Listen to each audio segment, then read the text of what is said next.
pagiging abogado ay tunay na isang marangal na propesyon. Kaakibat nito ang malaking responsibilidad na siguraduhin na umiiral ang hustisya at napoprotektahan ang mga karapatan. Kasabay ng pagdiriwang ng National Law Month ngayong Setyembre, isinagawa ng Integrated Bar of the Philippines Quezon City ang Golden Pillar of Law Awards sa Old Quezon City Hall of Justice.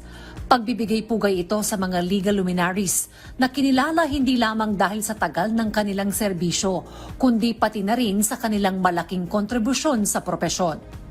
It's an award given to those lawyers who have been in the practice of law for 50 years or more. IBP Quezon City is very honored to have our awardees, Executive Secretary Lucas Bersamin. We have retired Chief Justice Renato Puno. We have retired Associate Sandigan Bayan Justice Rodolfo Palatao, and former IBP Quezon City President Bill Agustin.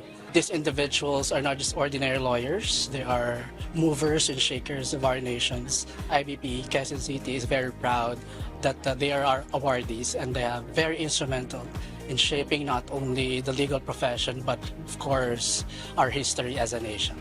Ang isa sa mga honoree na si former Chief Justice Renato Puno, ikinagalak ang pagkilalang ito sa kanya.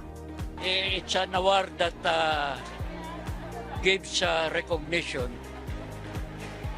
to our contribution in strengthening the rule of law in our country. I am proud to be a member of the IBP Quezon City chapter. I note the many relevant and significant activities, programs of the Quezon City chapter, which address principally the need for justice, especially of the lesser members of our community. Sa Executive Secretary Lucas Bersamin naman, may payo sa mga abogadong nagsisimula pa lamang sa kanilang propesyon. When I was starting out, you follow the examples, the good ones, of the senior lawyers because they are the best mentors for success in the profession. Isang pagsaludo sa dedikasyon at kontribusyon ng mga Golden Pillar of Law honorees. Ang 50 taong serbisyo sa legal profession ay salamin ng integridad at kahusayan na patuloy na magbibigay inspirasyon sa mga susunod pang henerasyon ng mga abogado sa bansa.